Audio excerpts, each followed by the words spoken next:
মুসা আলাইহিস সালাতু ওয়াস সালাম আল্লাহকে তিনটা প্রশ্ন করেছিলেন, হে আমার রব, তুমি যদি কোনো ব্যক্তির উপরে খুশি হও তাহলে তুমি কি করো? সুবহানাল্লাহ। আল্লাহ রাব্বুল আলামিন বললেন, মুসা, কোন একজন ব্যক্তির উপরে আমি যদি খুশি হয়ে যাই তাহলে আমি আল্লাহ রাব্বুল আলামিন ওই এলাকায় আমার রহমতের বৃষ্টি দান করি। বৃষ্টিতে কখনো বন্যা হয়ে লাখ লাখ মানুষ মারা যায়, ঠিক কিনা? আবার কখনো বৃষ্টি হয়ে শস্য শ্যামল ভালো হয়ে যায়, গাছপালাগুলো সতেজ হয়ে যায়, আল্লাহ রাব্বুল আলামিন খেতে খামারে বরকত দান করেন। এইটা হলো রহমতের বৃষ্টি। হযরতে মুসা প্রশ্ন করলেন, রব, এর চাইতে বেশি যদি কোনো ব্যক্তির উপরে তুমি খুশি হও কি করো? আল্লাহ রাব্বুল আলামিন জানায় দিলেন, মুসা, আমি যদি এর চাইতে বেশি কারো উপরে খুশি হয়ে যাই, আমি আল্লাহ রাব্বুল আলামিন তার বাড়িতে মেহমান পাঠায়া দেই। সুবহানাল্লাহ। প্রশ্ন করবেন, হুজুর, 700 টাকা কেজি গোশত, বাড়িতে মেহমান আসলে কি খুশি হওয়া যায়? ঠিক কিনা বলেন? কিন্তু মুমিনেরা খুশি হবে। পুরুষের চাইতে বাড়ির মহিলাটা যদি খুশি হয় তাহলে বুঝবেন ওই বাড়ির মহিলারা হলো দিনদার। কিন্তু আমার মা বোনদের বৈশিষ্ট্য হলো নিজের বাড়ির আত্মীয় আসলে খুব খুশি, কিন্তু স্বামীর বাড়ির কেউ আসলে মুখ বেজার। ঠিক কিনা? আমি বলি, মা, আপনাদের দিনদারি হওয়ার একটা লক্ষণ হলো বাড়িতে মেহমান আসলে খুশি হবে। এটা একটা মহিলাদের দিনদারি হওয়ার লক্ষণ। আলহামদুলিল্লাহ। হযরতে মুসা প্রশ্ন করলেন, রব, কোন একটা ব্যক্তির উপরে আপনি যদি সবচেয়ে বেশি খুশি হন তাহলে কি করবেন? তাহলে কি করেন? আল্লাহ রাব্বুল আলামিন জানায়া দিলেন, মুসা, আমি কোন একটা ব্যক্তির উপরে সবচেয়ে বেশি যদি খুশি হয়ে যাই, আমি আল্লাহ রাব্বুল আলামিন ওই পরিবারে একটা কন্যা সন্তান দান করি। আল্লাহু আকবার, জোরে বলবেন না? কিন্তু কন্যা সন্তান তো আমাদের সমাজের এখন সবচেয়ে বড় বোঝা। যখন কন্যা সন্তান হয়, আমি লক্ষ্য করে দেখেছি, যখন কন্যা সন্তান হয় তখন কান্দে, আহারে পর পর 3টা কন্যা। এরপরে কান্দে কেটে একটা বেটা নিছে। কি নিছে ভাই? বেটা নিছে। যখন বড় হয়ে গেল, যখন বেটাকে বিয়ে করালো, বেটার বউ আর দেখতে পারে না, তখন কয়, বেটিরা না থাকলে আমার চলা বড় কঠিন হলো, আল্লাহ যদি এটাও যদি বেটি দিত আমি খুশি হতাম। কিন্তু প্রথমে কিন্তু বেটির জন্য কান্দিছে। ঠিক কিনা বলে? আমার বান্দাগণের জন্য মুসলমান সর্ব অবস্থায় শুকরিয়া আদায় করবে কার? কলবুন শাকিরুন, এমন একটা অন্তর বানান যে অন্তর সুখে দুঃখে সর্ব অবস্থায় আলহামদুলিল্লাহ বলবে। মুসা আলাইহিস সালাতু ওয়াস সালাম আল্লাহ রাব্বুল আলামিনকে প্রশ্ন করলেন, রব, বর্তমান সময়ে সবচেয়ে খারাপ ব্যক্তিকে তুমি আমাকে একটু দেখায়া দাও। সুবহানাল্লাহ বলেন। আল্লাহ রাব্বুল আলামিন বললেন, মুসা, আগামীকাল রাস্তার ওই মোড়ে তুমি দাঁড়াইয়া থাকবা, যেই ব্যক্তিটা সর্বপ্রথম এই রাস্তা দিয়ে যাবে, জেনে রাখবা এই ব্যক্তিটা সবচেয়ে নিকৃষ্ট একজন মানুষ। পরের দিন তিনি আল্লাহ রাব্বুল আলামিনকে প্রশ্ন করলেন, রব, সবচাইতে ভালো মানুষকে তুমি আমাকে একটু দেখায়া দাও।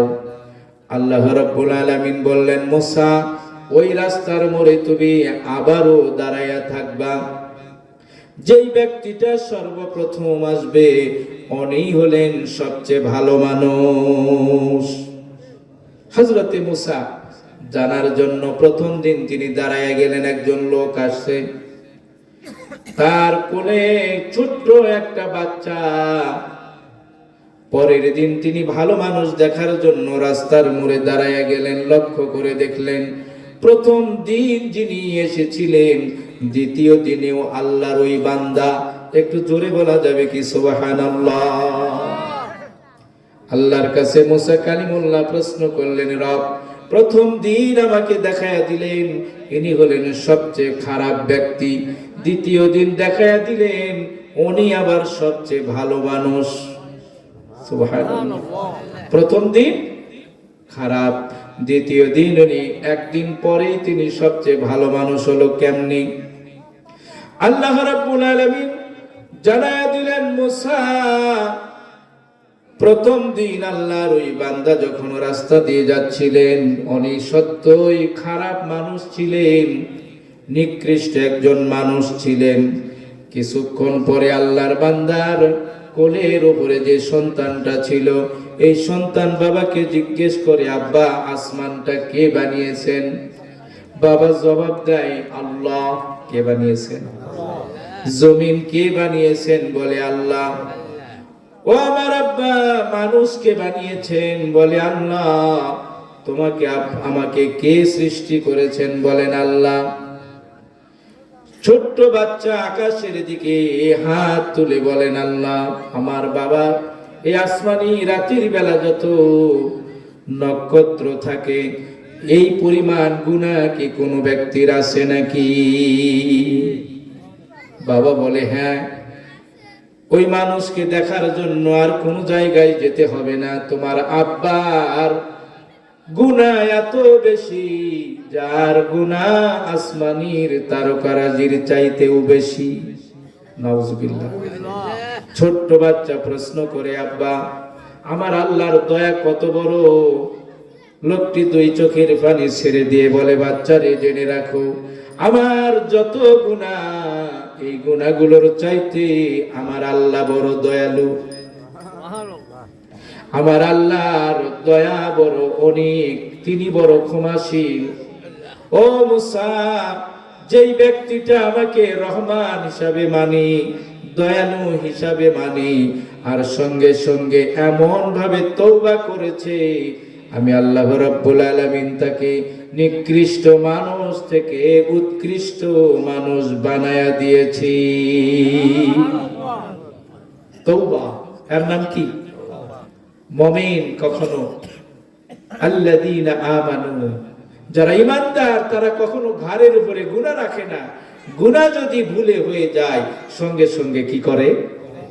এই তওবার দরজা মৃত্যুর গড়গড়ানি শুরু হওয়ার পূর্ব পর্যন্ত আল্লাহ তাআলা রেখে দিয়েছেন। বলেন আলহামদুলিল্লাহ। আল্লাহ বলছেন কোরআনে, ওয়াল্লাযী ইয়াকবালু তাওবাতা আন ইবাদিহি ওয়া ইয়াফু আনিস সাইয়্যাত। আল্লাহ বলেন তিনি সে আল্লাহ যিনি তার বান্দাদের তওবা কবুল করেন এবং তাদের পাপ রাশিগুলোকে ক্ষমা করে দেন। তওবা করব তো ইনশাআল্লাহ।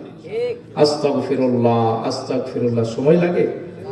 এজন্য হক্কানি পীর মাশায়েখ দরবারে এই তওবার ও ইস্তেগফারেরও প্রশিক্ষণ দেওয়া হয়, জিকিরও করানো হয়, তওবাও করানো হয়, নবীজির প্রতি বেশি বেশি দরুদও পড়ানো হয়। সুবহানাল্লাহ কবেন না? কেন পড়ানো হয় দরুদ?